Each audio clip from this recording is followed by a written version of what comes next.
everyone. Welcome back to LumCon Thursday Science Talks. I hope you're all enjoying it so far. It's like 30 seconds into it, but I hope you're enjoying it. For those of you who are first-time attendees, you can message the LumCon staff on this side, and we're going to use the question box for that. So if you're brand new to the Thursday night Science Talk, feel free to communicate with us at any time. I'm on the back end. I'll be monitoring comments, questions, and stuff as they come in. And then in the Q&A section, I'll relay your questions to Dr. Rabalais, who is our featured speaker today. For those of you who have attended before, you know that I always start these things with some entertaining yet weird icebreakers. So tonight, I've given up the jokes. Craig, you'll be happy about that. What? No jokes tonight? I'm a little disappointed, actually. I got something even better. So I have questions for both the audience and you and Nancy specifically. And here's that question. If you could choose any fictional character, which one would you choose to be your imaginary friend? Oh, to be your imaginary friend? Yes. Be me.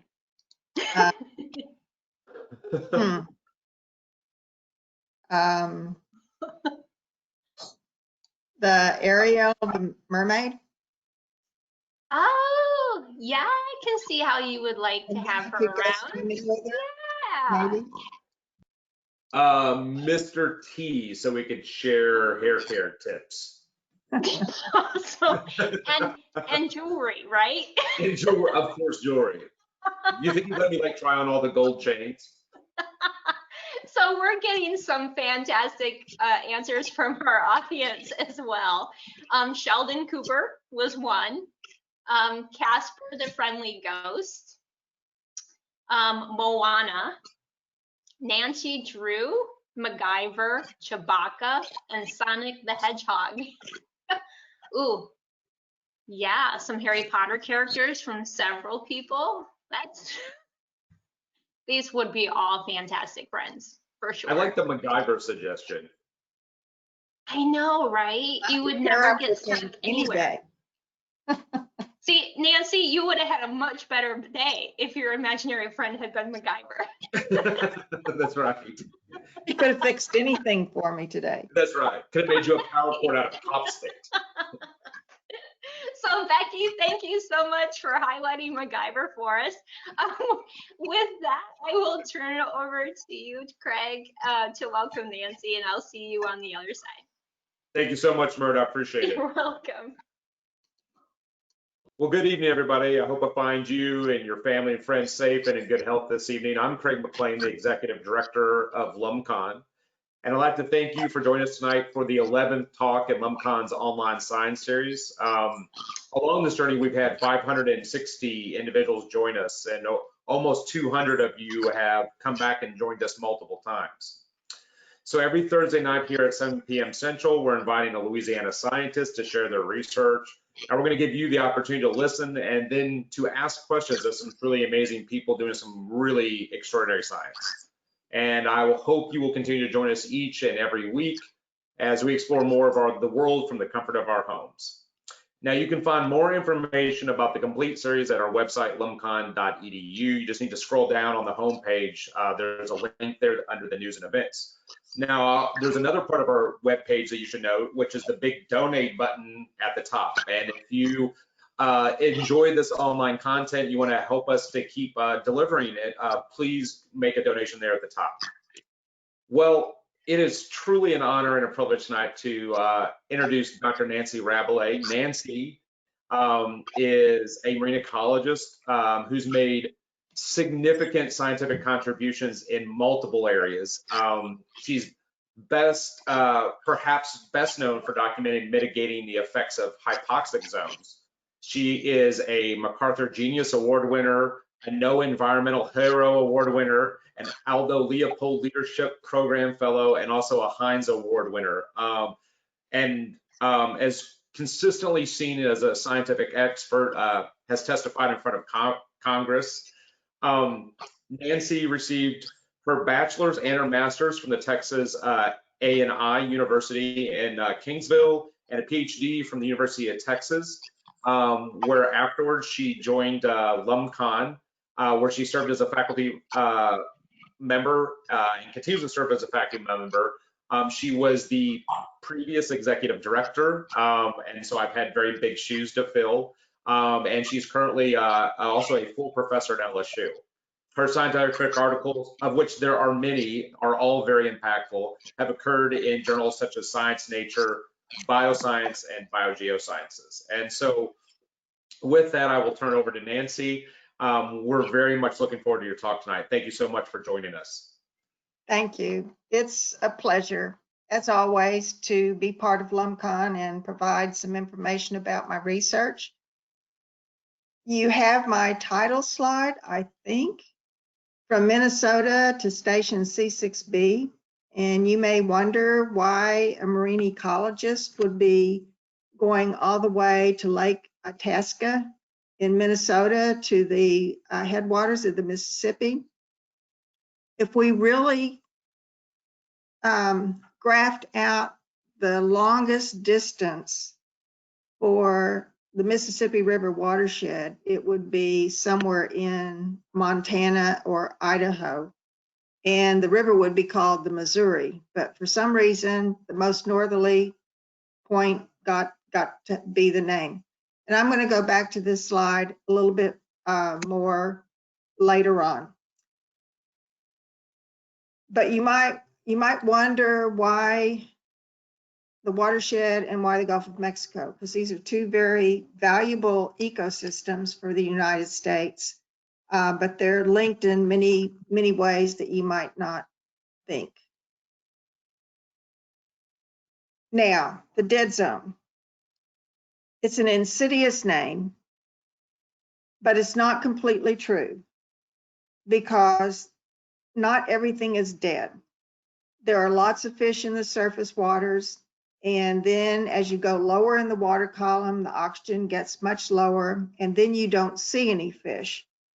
So a trawler who puts out his net and is trawling for shrimp or fish isn't going to catch anything if the oxygen falls below 2. And that's why some people have called it the dead zone, the dead area.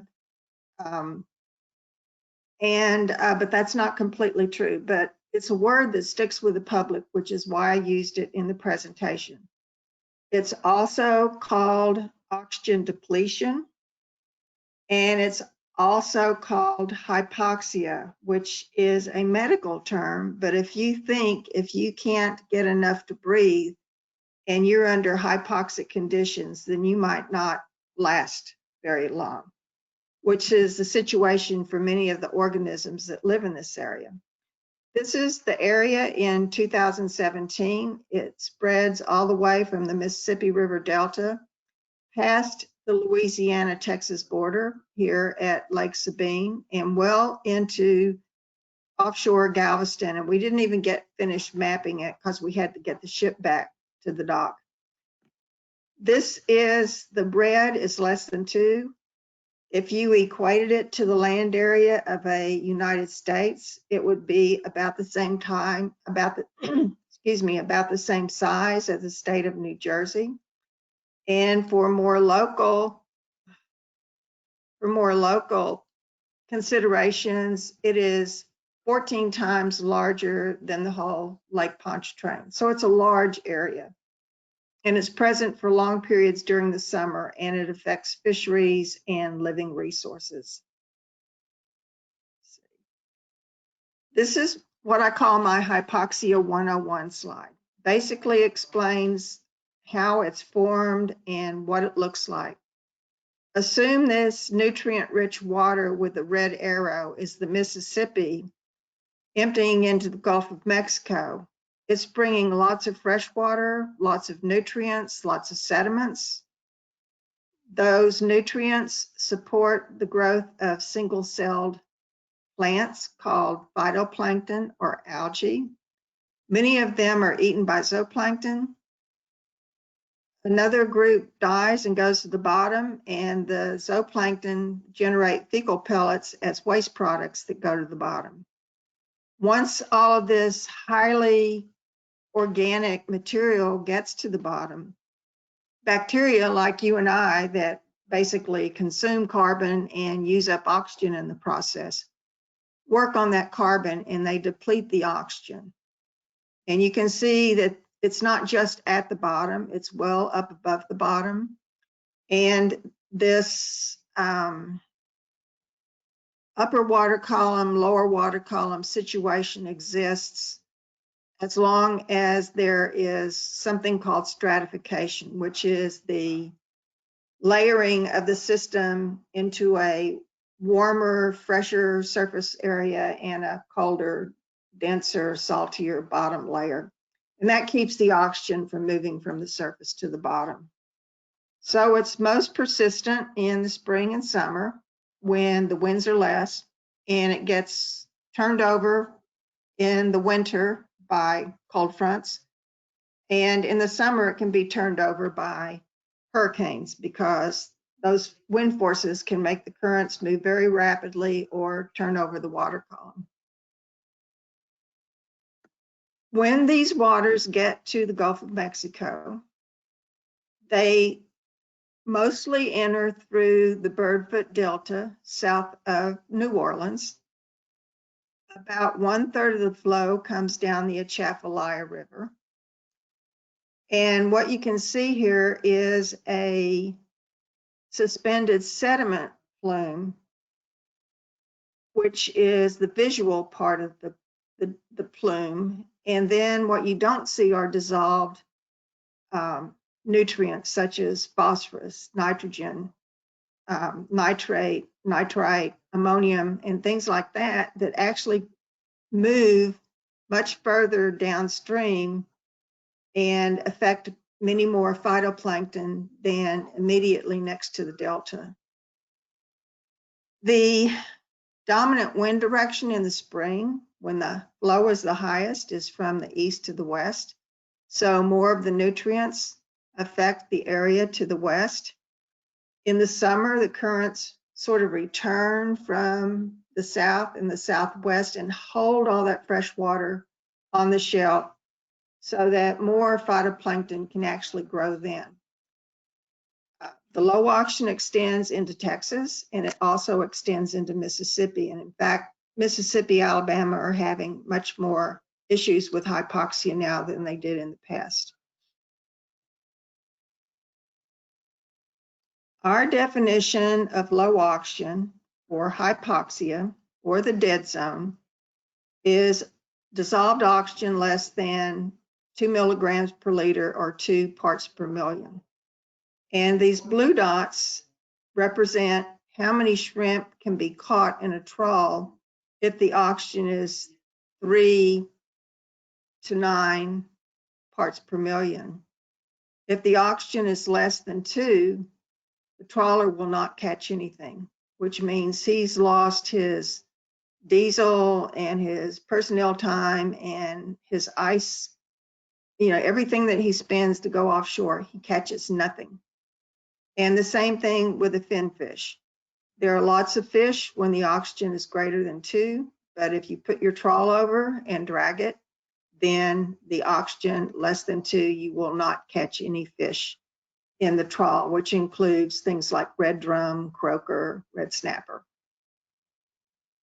So that's our observational and behavioral definition of low oxygen.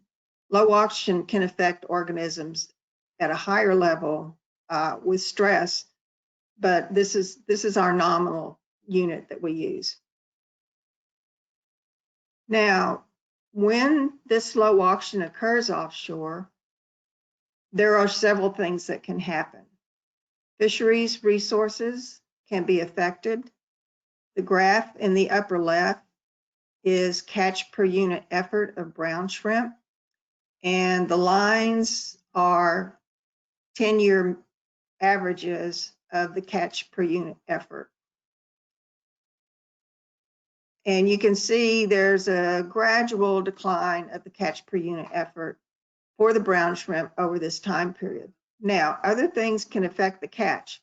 Loss of habitat, how much fresh water gets into the marshes, the cost of fuel, how many imports are coming from externally that drives the price of the shrimp down and doesn't make it worthwhile to go out. But low oxygen has been a part of that over the years. Altered migration. When the juvenile shrimp come out of the estuary, they hit a big block of low oxygen water and they can't move further offshore. They're concentrated and the trawlers can catch lots of them, but the price is very low because they're just tons of very small shrimp. If they are allowed to move further offshore, they grow to a larger size and they can bring more income to the trawler, but then you're competing with foreign imports as well. So it reduces the habitat. These organisms, my favorites, they're benthic organisms. They live in the mud. Those are the food for the fish and shrimp that live out there. And when the oxygen is low enough for long enough, they can't escape and they end up dying. Some fish kills occur when the low oxygen comes on shore. Some organisms are stressed, like the starfish, not a typical place it would be living during the daylight hours. It would be buried. This worm is alive but stressed. It's on the top of the sediments. This crab is more than stressed. It's very dead and it's decomposing on the bottom. And this poor polychaete, which I care a whole lot about because I spent my first 4 years out of my master's degree identifying them in the sediments. It's very dead, and you can see sulfur oxidizing bacteria around it, meaning that the oxygen is extremely low. Early life stages are more susceptible, and growth and reproduction of fishes that come into the area have reduced growth and reproduction. So there's lots of effects that can occur because of these low oxygen areas. Now, how do we know so much about low oxygen? Well, first of all, I started studying it in 1983. So that's 30-something plus years that I've been moving across the Gulf to all of these stations with our Lumcon research vessel, the Pelican. I had the second cruise on the Pelican. It was my first shelf-wide hypoxia cruise. And it's been a pleasure to work on the Pelican, especially after they fixed the ballast so it wasn't so bumpy and added on some extra deck space in the back. We do all these stations once a year. It's very expensive, so that's all the money we have. At one time, we did stations off of Terrebonne Bay, our sea transect, and then a companion set of stations off of the Atchafalaya River, which carries about 1/3 of the flow of the Mississippi.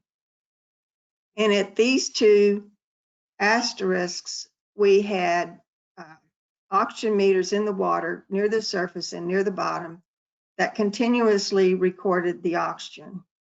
And I think, no. So we do lots of things on the ship. This in the lower left is our main collector of data. It's called a CTD, and it measures salinity, temperature, depth, chlorophyll, oxygen, and lots of other things in this in this very compact instrument package down here. In the top part of the frame are these gray bottles called Niskin Bottles, which you send down open, and at depth you can decide to take a water sample. So this one was closest to the bottom. I popped it at 30 meters. We needed 2 bottles at 20 meters, so we popped those, and when they come back on deck, we take our water samples. This is probably for nutrients and chlorophyll, and then also we collect water to calculate the oxygen so we can post-calibrate these sensors. We have a smaller one that we use. We love to work in the mud. That's what a benthon does. And we bring up sediment cores, we slice them and dice them and figure out how things in the sediments have changed over time in relationship to the severity of the low oxygen. And this was our deployment earlier, and this is our deployment until 2017.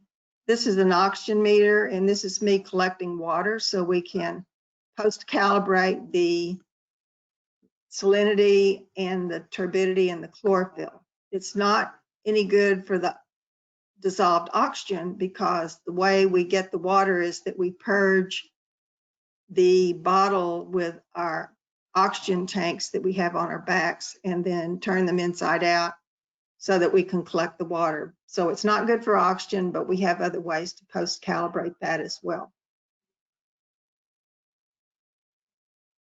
The two asterisks in the map are areas where we have what I call deployed instruments, where we have DO, dissolved oxygen meters, over long periods of time. And the instrument array was fully integrated at one time for real-time data from underwater to be sent to the platform, to be sent back to Cocobury so we could see what was happening offshore. Expensive, and we couldn't keep it up forever, but we had a dissolved oxygen meter near the surface, in the middle, and near the bottom. And this thing called an ADCP was about 50 meters out from under the platform. And what this does is it tells you the speed and the direction of the currents for the whole depth of the water column. So it's a major set of physical and biological data that we can start piecing some information together about the processes that are going on. And I am going to experiment with you a little bit and check to see what we do underwater. Maybe not. We have just jumped into the water. There's the Pelican behind us. This is my dive partner, Laura Pride, and we're going to go down under this oil platform to change out the oxygen meters that are on the bottom. You can see the barnacles that are growing on the platform legs. You can see all of the fish that are in the water. You can see an oxygen meter being carried down. Jump ahead a little bit, more fish. We're getting about near the bottom of what I call the difference in the water columns, the pygmalion. Laura's carrying an oxygen meter. And I'm doing my best to get GoPro footage off of my wrist.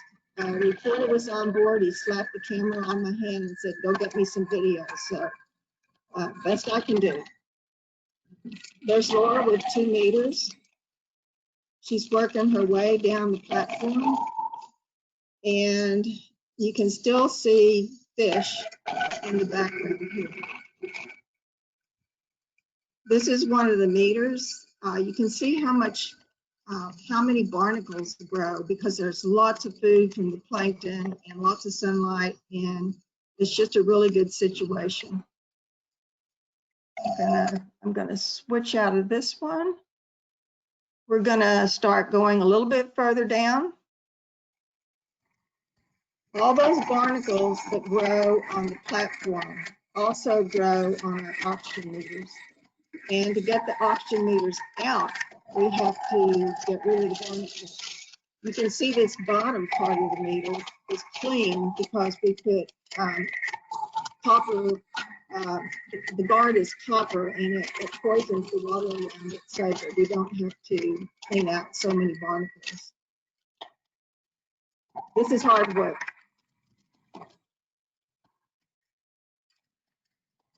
All right, and let me see, find number 3.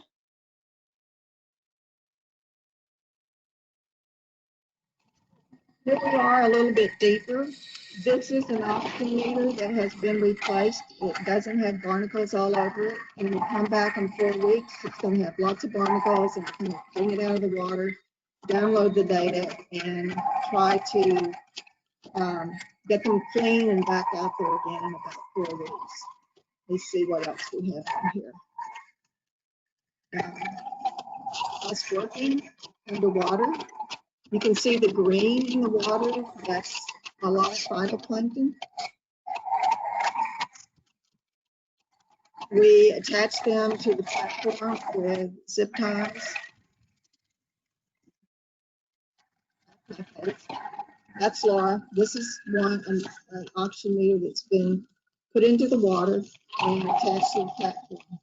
We're going to go back up and get one more oxygen meter, and we're going to take it to the bottom.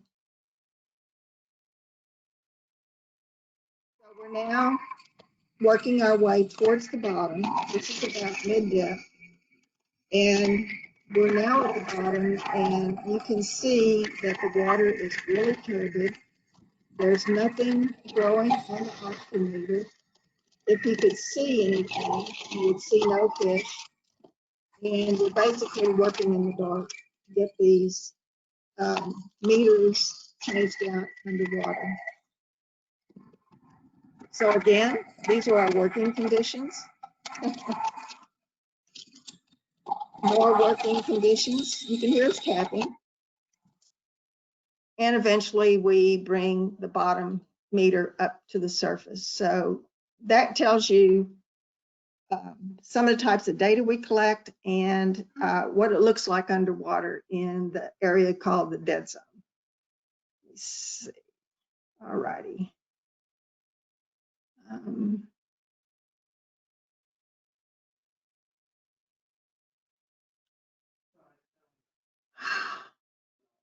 Okay, Mert, help me.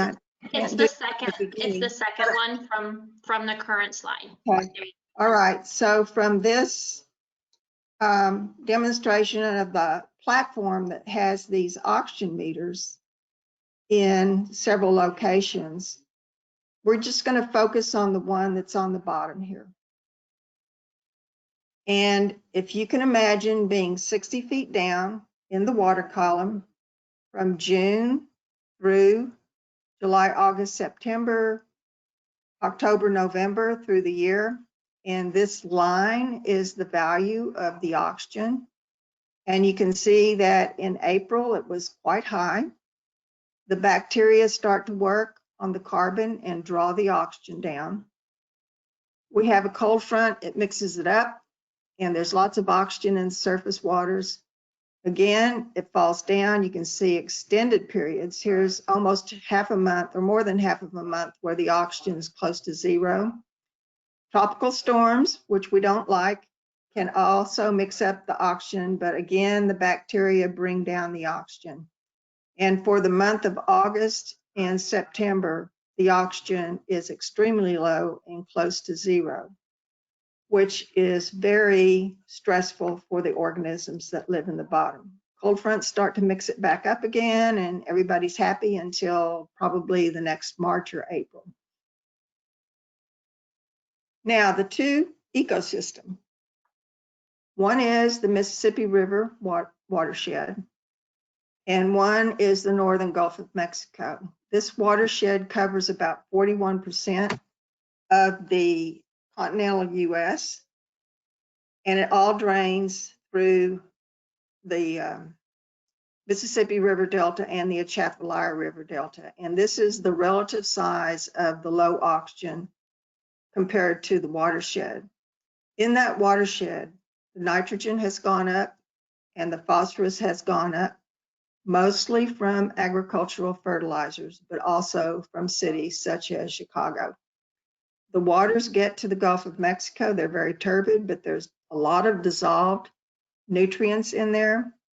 They lead to the growth of these phytoplankton that fall to the bottom, and the carbon is respired and used up by the bacteria, and then you have these dead organisms.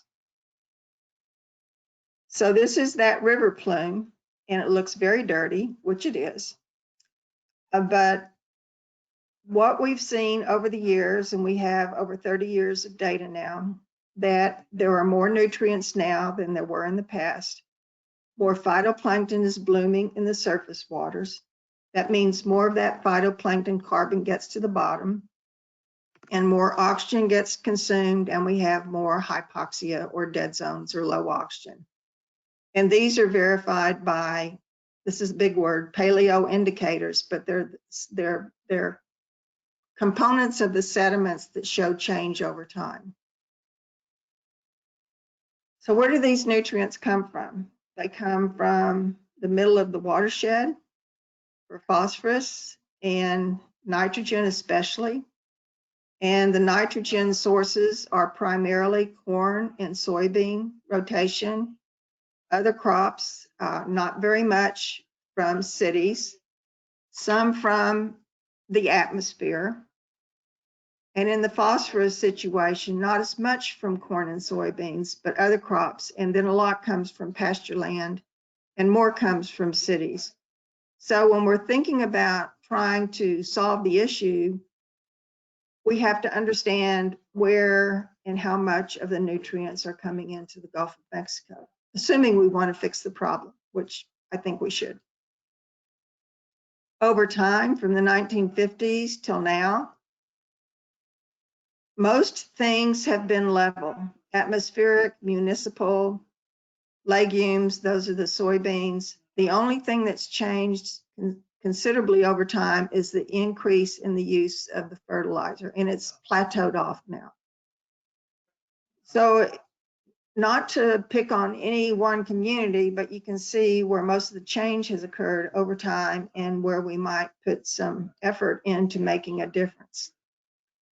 This is the history of the size of the low oxygen from the first cruise we did in 1985 to last summer in 2019. The highest year was in 2017. But there are two areas of the figure. One shows the running average.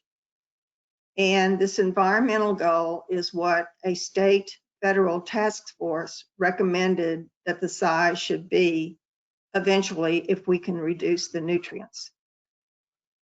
The system is prone for low oxygen, but it has not always been there, as we can see in these sediment indicators. So the ideal is that we can reduce the nutrients enough to get back to this level right here in the early mid 1980s to 1990s. This is a cornfield in the Midwest, and watershed and landscapes are being compromised with overuse of fertilizers. There are ways that you can do agriculture with perennial crops, with alternate cropping systems, and you use less fertilizers and herbicides and still make the same amount of money. And the nutrients that run off these croplands lead to noxious and toxic phytoplankton blooms in fresh water, and these are really nasty. And we also have them in coastal Louisiana. So there are ways to change the amount of nitrogen that reaches. Most of it can be done by farm management if enough people are societally and politically prone to working towards common solutions for common good. Wetlands can naturally take up nutrients, and if the river was allowed to overflow its bank and get into the riparian, floodplain of the river, or put trees and grasses along the waterways so they take up nutrients, that's good. Cities can put on what's called tertiary treatment. It's very expensive, and you can see how much nitrogen is removed this way compared to these other nitrogen management systems. There are also people who think that putting nutrient-rich waters through the wetlands of Louisiana is one way to solve the nutrient problem, but the amount of acreage and the uptake rate of the nitrogen is not sufficient to make much of a difference. And high nutrients in the waters also lead to degradation of the wetlands. So not an especially good idea. What can we do? I often teach classes in the Midwest, South Dakota, North Dakota, Iowa, Illinois, and I ask people what they eat. Did you eat a hamburger today, or did you drive a SUV that gets 28 miles to the gallon, or did you ride your bicycle to school, and what kind of a diet do you have? Bob Howarth from Cornell has estimated that if we keep going the way we're going to use much, much more fertilizer. If we depend on grains a lot, it's going to still continue to go up. If you look at Sweden, where the grains are kind of holding their own and not going up, you get much less use or need for fertilizer. And if you're doing a Mediterranean diet, which is based mostly on wheat and vegetables, then you get so much less need for fertilizers. So a lot of what we do, we make choices, and we can choose what kind of a car we drive, what kind of mileage it gets. We can choose what kind of diets we have and whether we're using a lot of nitrogen to support that diet. So we have lots of choices. There are alternate forms of energy. There are different ways to get to work. It does not all have to be based on corn and soybean. And I tell you, after being home and eating a lot of vegetables for quite a long time now, those burgers look really good. But that's not a good way to manage nutrients to not have a problem. And corn kernels are also used in the production of ethanol, which is required for U.S. gasolines. And I personally do not use gasoline with ethanol in it, and I get better gas mileage. It costs more, so you have to be willing to pay the price for making a decision. We've all heard of reducing our carbon footprint, but all of these issues related to the Gulf of Mexico is pretty much a nitrogen footprint. And we can reduce our nitrogen footprints in the same way by making conscious decisions about how we live our lives and what we do. I have put my contact information here. I've got 2 homes, LSU and LumCon, and we also have a website called gulfhypoxia.net where you can go and you can see, probably for the last 6 or 7 summer cruises, you can see all the data, all the maps, photos, station logs, daily logs, and there's just lots of information there if you would like to go to it. And with that, I will take questions. Thank you, Nancy. And as we wait for our questions to filter in, a couple of them did come in during your talk, but we'll let those people type in their questions. But I did want to tell you, you have a significant portion of fans out there, including some of the people who have worked with you on these projects. Laura, are you there? Laura is here. It doesn't look like she has a microphone, but Elma. Laura is my dive buddy in all of those underwater pictures. She's great. And Elma is also attending. Hey, Alma. And Melissa is attending. Yes. She's at the water due to the Gulf. Yep. So if you want to take a few minutes after your talk is finished, we can open mics and people can say hi to you. But we'll get to our questions now because they're really rolling in. Oh, wow. I hope I know the answers. We'll get to as many as we can, you guys, before the 8 o'clock hour. So Becky's got a great question about catch per unit effort. And her question is, how do you measure catch per unit effort and why would you want to measure it? Catch per unit effort is a standard way that fisheries people determine how much fish or shrimp are in the environment. Basically, you drag a trawl for a certain amount of time. You know the opening size of that trawl, and then you can figure out how much fish and shrimp get in there for the amount of time that you've dragged the trawl. And that's how you get catch per unit effort. And it's a very standard fisheries measure. However, it doesn't necessarily tell you how many fish are there. Yeah, that's important to remember when you're pulling trawls. Yeah. Jonathan, who, like most of the people we're going to be talking to tonight, has awesome questions, but he wants to know, what are some tricks you use to identify polychaetes? And Jonathan, is that because you are looking at polychaetes? Why are you asking that question? Bless you, Jonathan, for asking that question. My favorite animal is polychaetes. Actually, I like crabs too. There's all kinds of polychaetes. They have all kinds of different forms, and it's almost easier to know what family they're in by just getting used to looking at them. And then you use the types of, they might have palps, they might have tentacles, they might have what's called parapodia that have CT on them. So all of those different characteristics can be used to identify the polychaetes. So basically, it's a lot of hunting and picking on a microscope. Yeah. Right, a lot of time. Are those the type of things that you're looking for when you're looking at sediment samples when you collect them?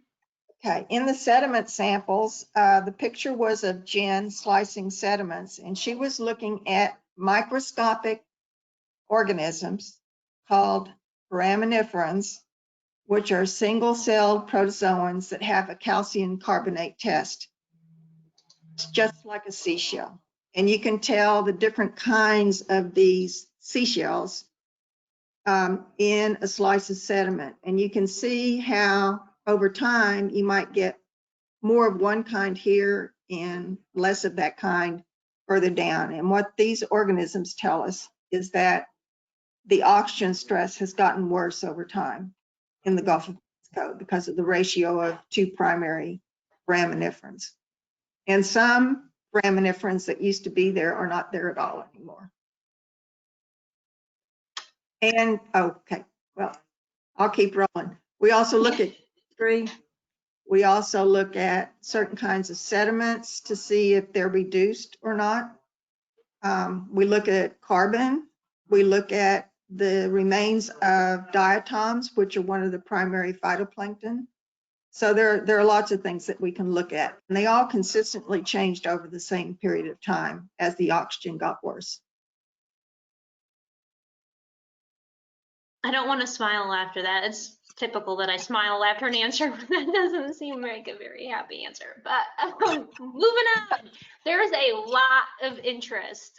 Your videos did their job. There's a lot of interest in the barnacles and how they impact your DO sensors. So lots of people asking questions about if barnacles impacted the efficiency of your DO sensors, how often you actually had to go down and change them out, that kind of stuff. Okay. The fouling of barnacles could affect the oxygen, but if I tried to point out where the bottom of the meter was completely clean, because we put copper wrappings around all the probes and we put copper on the bottom, and we put tape and fouling paint on the top, but it's just not enough. But where the oxygen probe is not being overgrown by barnacles, so they're not affecting the oxygen. And the currents that move through there also have a continuous resupply of oxygen in the water column. So the business ends of the probes are safe.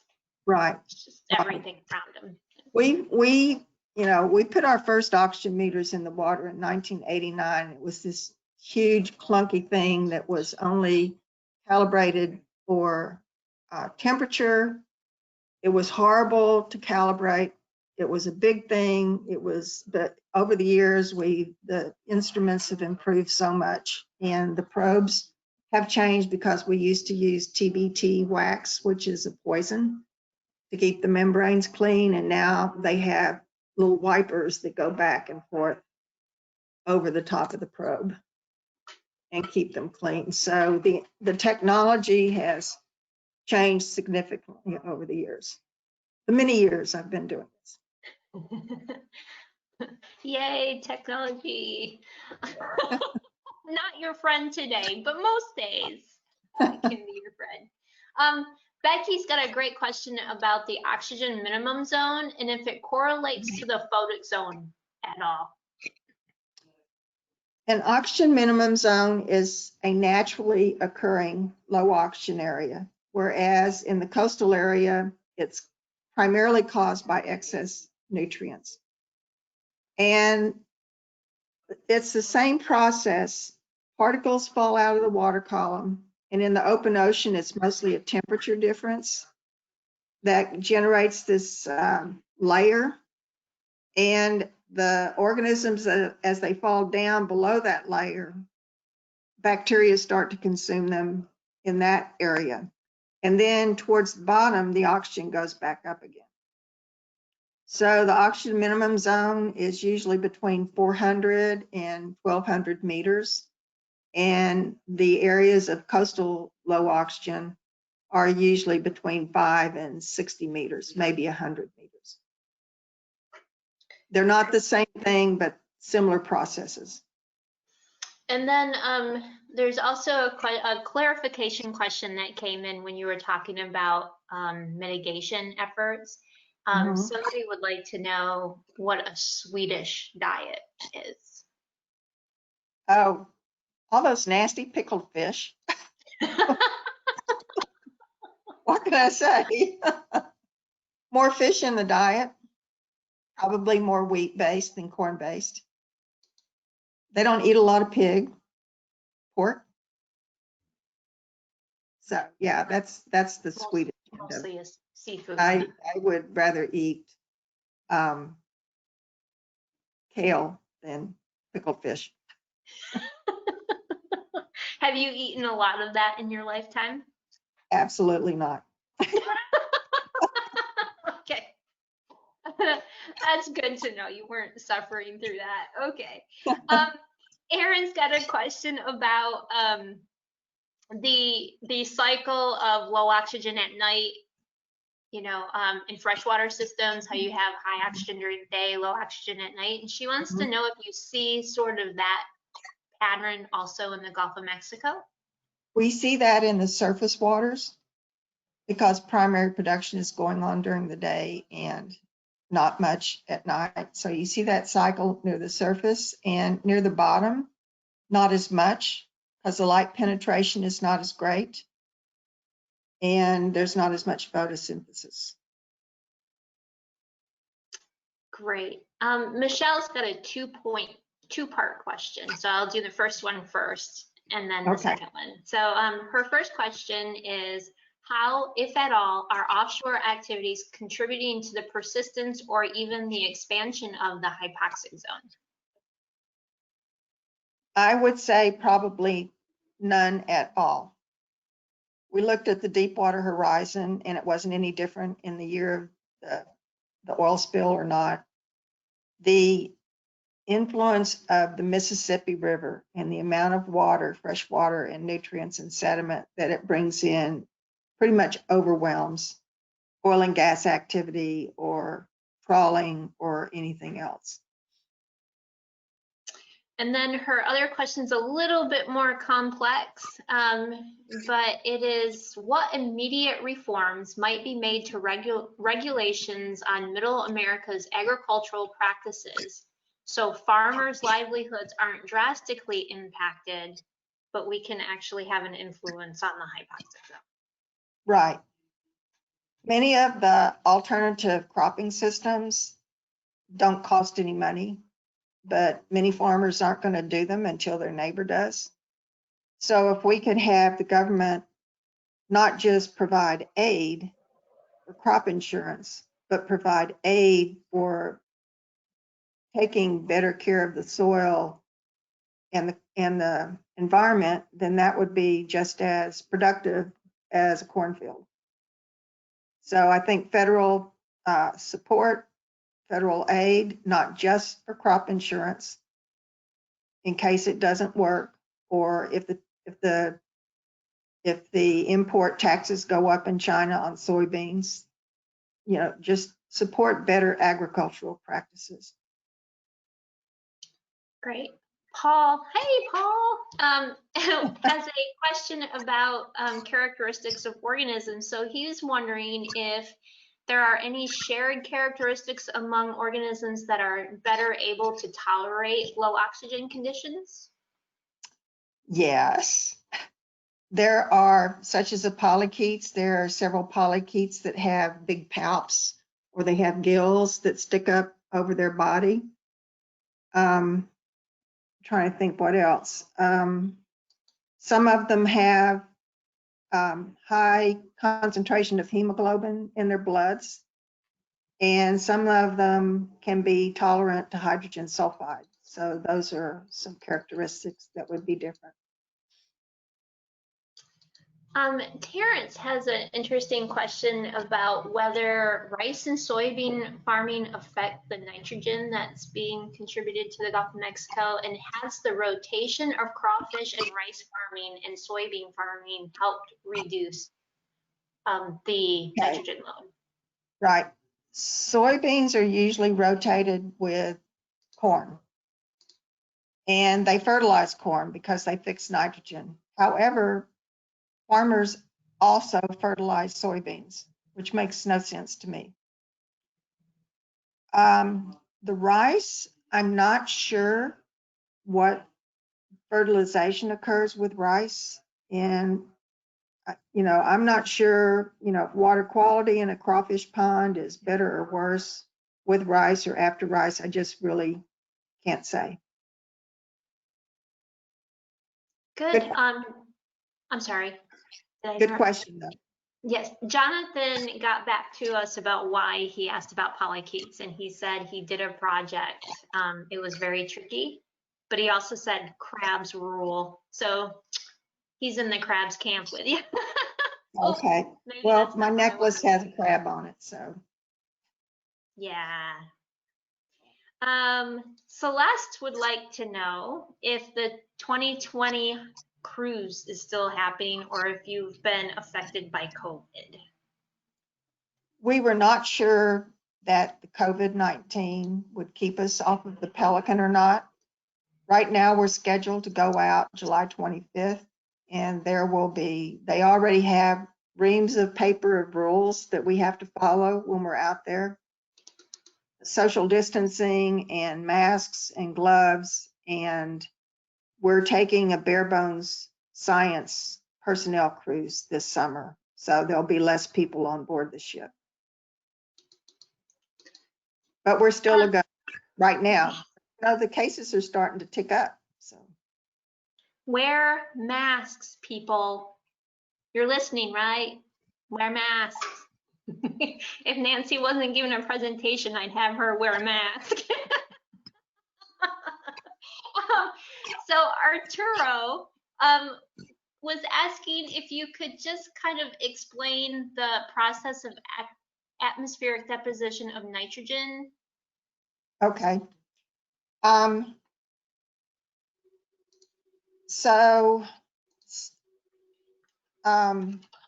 Just the nitrogen in the soil remineralizes, and it can get back up into the atmosphere and fall back down. Burning of fossil fuels puts nitrates up in the air, and it moves downwind and falls back down on the ground. Volatilization of fertilizer and manure ends up with ammonium going up, and it comes back down as nitrate. So one is more of a long distance, and one is more of a localized fallout of nitrogen. So Arturo, let me know if that answered your question or not, or if you need a little bit more translation of that one. We hunt Oh, we hunt. Would like to know how deep you're looking into a sediment core, and if you get a historical time frame in that core, or if it's just a relatively short amount of time. Right, depending on where we are in the Gulf, the sediments accumulate more or less. We use lead-210 and cesium-136 radionuclides to get a date on the age of the sediments. And if you're very near the river, a 3-meter sediment core is going to give you lots of years. If you're further away from the river, it's not going to give you as many. And we have taken what's called gravity cores, and we've gotten back to about 1850. So they're all different. They all probably go back at least to the early 70s and certainly to the 1950s or earlier.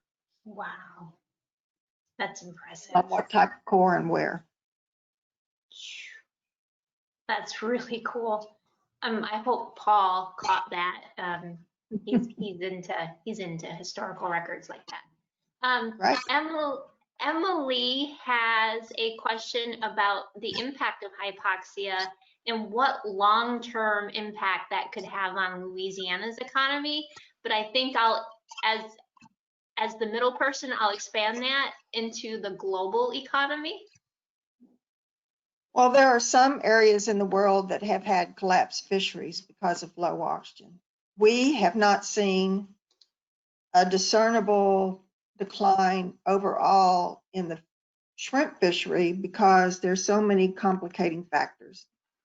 There are economic effects when all they can catch are the small shrimp close to shore. And there are economic effects when they catch the bigger ones offshore, but they can't compete with the foreign imports. So that's really the best economic data we've had. And the separation of the larger and smaller is due to the low oxygen distribution. Great, and 2 more questions, and then I'll open the mic so your fan club can say hi themselves. But Arturo has another question about if there are any countries who have successfully interacted policies that have contributed to reducing hypoxia. Right. A natural experiment, which was not a policy, was when the Soviet Union fell apart. And up until then, the nitrogen and phosphorus went up, the area of low oxygen got bigger. And then with the collapse of the economy, which I'm not suggesting for the middle of the US, less nitrogen, less phosphorus, and then the low oxygen wasn't there anymore. So it can be turned. Scandinavian countries are very good at managing agriculture and animal waste, and they've been able to see some changes. In the US, Tampa Bay made a concerted effort to reduce the phosphorus inputs, and the water quality improved. They got more seagrasses, and that means more trout. It was a great success story, and that was a very collaborative industry public way of trying to reduce the nutrients. Great, and the last question is from, I'm sure now your biggest fan, Jonathan, and he wants to know what it is about crabs that make you love them so much. Well, you know, they make really good earrings. Blue crabs do because they catch on and they don't let go. I've studied crabs from offshore and inshore, and I did a dissertation on fiddler crabs, so just can't keep from loving them. They are, like he says, how would I even pronounce that? Crabalicious? Crabalicious? Yeah. Well, when I lived in Port Aransas, we used to catch all of our own crabs, shoot all of our own red snapper, had crab stuffed red snapper maybe once a week. And, you know, it was just, crabs are great. They are great. Well, that ends the official session of our Thursday night talks, you guys. But we've asked Nancy to just kind of hang out a few minutes. And so there are some of you, I'm sure, who would love to say hello for yourselves. So welcome to the after party. So Dr. McLean, if you're still out there and want to join the after party, feel free to do so. So you guys, I'm going to unmute you. So you should have the ability to unmute your mics and interact with us real time if you'd like. Alma, are you still there? Okay. She That's is. She is diving still buddies. there. She is. She is. I just unmuted your mic, Alma. Sorry I didn't have any video of you underwater with me, but Laura's been the star. Hello, Nancy. This is Clayton Harpold. Oh, Clayton, hi. How are This you goes doing? way back. This goes way back. That's right. Yes, it does. Hi, how are you doing?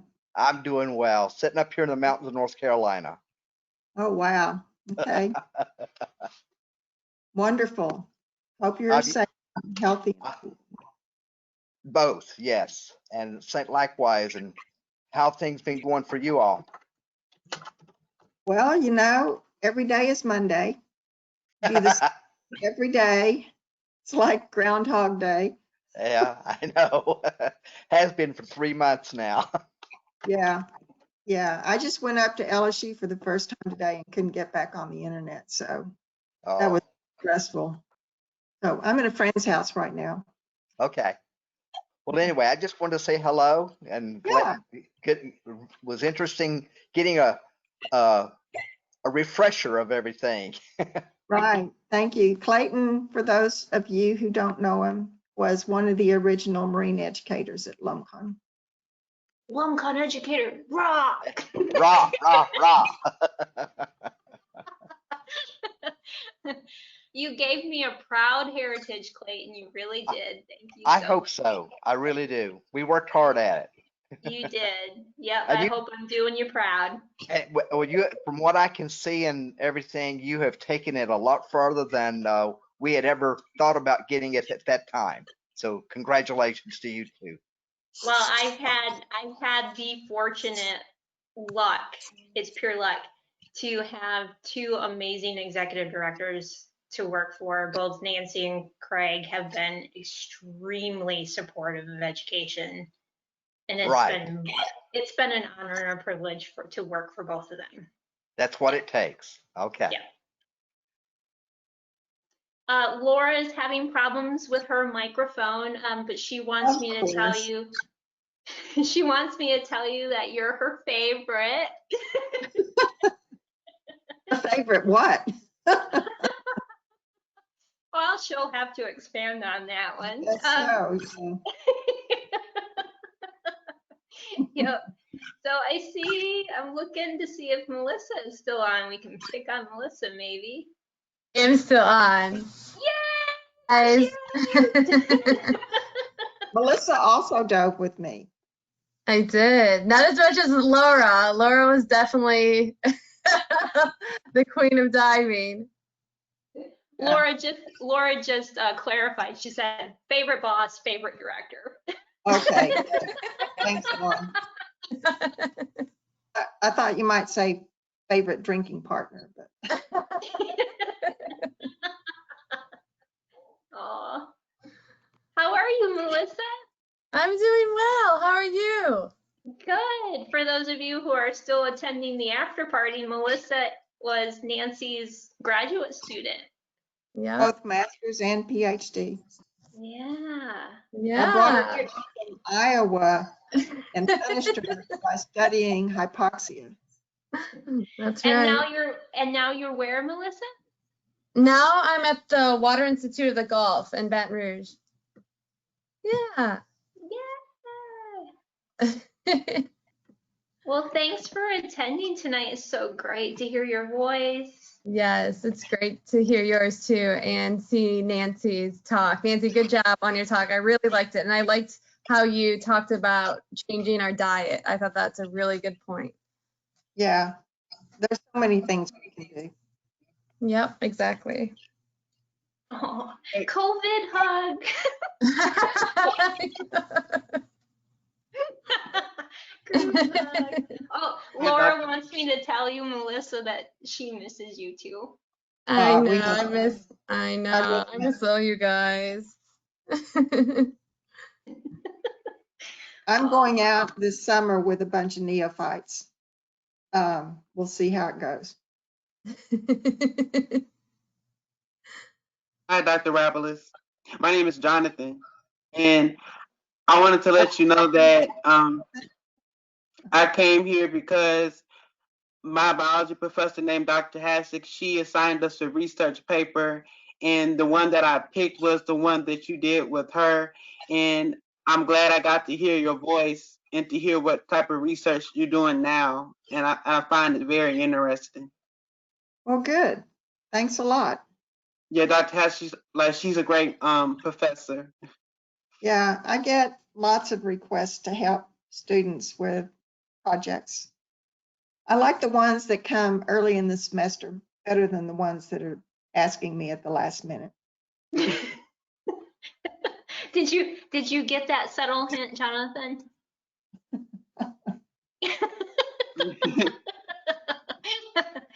Jonathan, you have amazing questions. Thank you so much for attending. Oh, you're welcome. Thank You're you, awesome. Jonathan. I hope I get to meet you one day in person. Yeah, me too.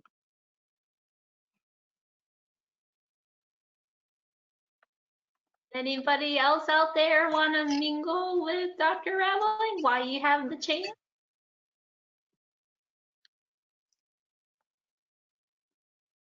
Quiet crowd. Can anybody hear me? Yes, we can hear you. Hello, I'm the second Jonathan, and I'm the guy who did Polychaetes. Oh, Oh, good. nice. Wonderful. I did a Polychaete thing in Maryland, but it wasn't really Polychaetes. It was more of benthic macroinvertebrate abundance and biodiversity. Right. And it was Looked at really, everything. thank you so much for answering about that Polychaete identification. I always, Mhm. there were so many ones that with tentacles, I even gave them little names, like I called one Johnny Bravo for a second because the tentacles kind of flipped up. Of course you did, Jonathan. One of my first projects identifying polychaetes was on the South Texas continental shelf. And we kept finding these worms that were pretty nondescript, but they had a flare at the end. So we gave them the name of Cape worm. Ooh. And we finally got a polychaete where these things were still attached. And they were actually palps that had fallen off the polychaete. So Oh my gosh, that's I got those from our accounts. Oh, and I also wondered, what is your favorite crab of them all? That's my favorite. Ooh. Oh Like gosh. mine's a spray crab. I think those things look amazing. Oh God. Ooh. This before. I've seen so many different kinds. I don't know how to answer that. I think some of the blue crabs that aren't blue crabs, like Portunus gibbsi, you can look that up, or Portunus, what is it, Spinocarpa. So there are lots of swimming crabs that aren't blue crabs. So they're pretty interesting. The dissertation crab was Euca subcylindrica, which is a fiddler crab. They're just such fascinating creatures, honestly. Yeah. Why do you like them, Jonathan? What about them makes you love them? Oh, just for one, their shape, they're just beautiful eyes. There's so much diversity in their different eye shapes, the different claws. Some of them even have these great social structures, like little Ocypode quadrata, the ghost crabs, and how they can. Some of them can run as fast as humans. That just is amazing. Not a surprise to me. Well, I hope I'm never chased by a crab. I wouldn't last long. I've only seen the tiny ones go really fast, though. Then there's the big ones like the coconut crab, how they can cut open coconuts with their claws. I think that's really cool. Just such a great diversity in the ocean. It feels like we haven't explored enough yet. with everything. We sure haven't. It's- Jonathan, thank you so much for attending. oh, you're welcome. And It's thank you always- guys for doing this. This is like my it's- favorite thing to do. I love that you said that. I kind of feel sorry for you, but I love that you said that. What? I mean, I love marine biology. It's my favorite thing in the world. Great. Well, I Good. enjoy seeing you every week. It's amazing. Thank you so much. Pictures. I'll go. Seeing you. It's so sad that whole like voice. Got to watch see the hypoxic zone in action. We were doing a little thing and worked with some scientists that were studying sharks. We put out a long line and an hour later pulled it up and nothing happened. At the beginning of it, we had done a dissolved oxygen test and somebody said, hey, by the way, what was the rate? And it was something like 1.7. So we went over where everybody was swimming and caught 4 sharks. That's definitely for sharks. Sharks usually move out of the area when the oxygen falls to 3. Yeah. And by the way, my name's Wee Hunt. Mert hates my guts, but yeah. Do not we hunt. Jeez. Spread those rumors. We hunt also does not like my jokes. Oh, I like your jokes. I just said don't quit your day job because that's what I was told when I was telling the same jokes. And that was my students. They looked at me and went, oh, God, no. So, I mean, you're telling the same jokes I do. So I think you're high quality on your jokes, but I'm just telling you, according to my students, we wouldn't make a living. Maybe I've just spent so much time with you during the teacher workshops, it's rubbing off. I don't know what it is. I'm sorry. We Hunt is a multiple attendee of the From H2O workshop. okay, great. So he's Yeah, one I'm of one of those. I live up in Tennessee. Our ocean dried up a while back, so I have to go out and find it. All right, Nancy, thank you so much You're for your welcome. time tonight. I know I your think I time should is. let our house guests, which are the owners of this house, a chance to maybe get rid of me. So, Aw. Well, I really appreciate it. Thank you so much for welcome. your time. For the audience that are still on and listening to this organized chaos. Thank you all so much for attending and making this program such a success and hanging out with our scientists and learning about all the great science that we have here in Louisiana. Don't forget, we're off next week because it's the 4th of July holiday.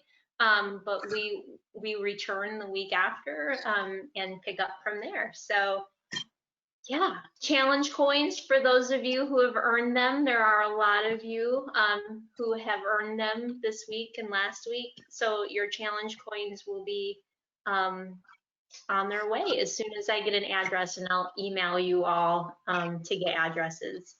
So with that, I will sign off. Again, honor and a privilege, Nancy, as always. Thank you. Spend It was time fun. with you. Thank you so much, everyone.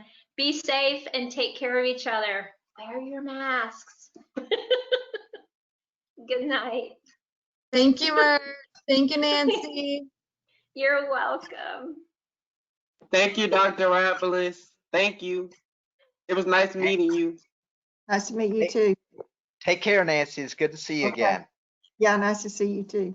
Not that you can see me, but you can hear me. Yeah. Same thing these days. It's the same thing. Good night, Nancy. Okay, bye. I'm gonna leave. Yep, me too.